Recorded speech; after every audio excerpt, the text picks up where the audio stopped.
மக்கள் சுகாதாரமாக வாழ தங்கள் வாழ்வை அர்ப்பணிக்கும் துப்புரவு தொழிலாளர்களின் பணி நிலைமைகள் ஒரு நூற்றாண்டுக்கும் மேலாக கிட்டத்தட்ட மாறாமல் உள்ளது. இந்த தொழிலாளர்கள் எதிர்கொள்ளும் சமூக கொடுமைகளை தவிர அவர்கள் தங்கள் தொழிலின் காரணமாக பல உடல் நல பிரச்சனைகளுக்கு ஆளாகின்றனர். இப்படி வறுமையிலும் புறக்கணிப்பிலும் தவித்தாலும் 2007 தமிழ்நாடு தூய்மை பணியாளர்கள் நல வாரியம் அமைக்கப்பட்டதில் இருந்து தமிழகத்தில் லட்சக்கணக்கானவர்களில் ஒரு தற்காலிக துப்புரவு பணியாளர் கூட மாதாந்திர முதியோர் ஓய்வூதியம் பெறவில்லை என்கிற தகவல் அதிர்ச்சியளிக்கிறது.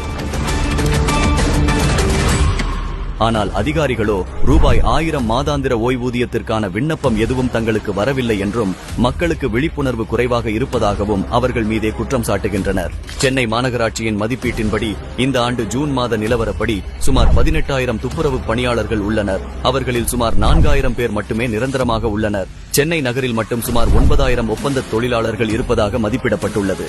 60 வயது வரை துப்புரவு தொழில் செய்யும் தற்காலிக பணியாளர்கள் பணியிலிருந்து விடுவிக்கப்பட்ட பின்பு வாழ்வாதாரத்துக்கே வழியின்றி வாடுவதாகவும் முதியோர் ஓய்வூதிய தொகை கிடைத்தால் பெரும் உதவியாக இருக்கும் என்றும் கூறுகின்றனர். எனவே சமூக நீதி அரசு என தங்களை தாங்களே கூறிக்கொள்ளும் ஸ்டாலின் தலைமையிலான திமுக அரசு அவர்களுக்கு பாதுகாப்பு உபகரணங்களை தான் வழங்குவதில்லை.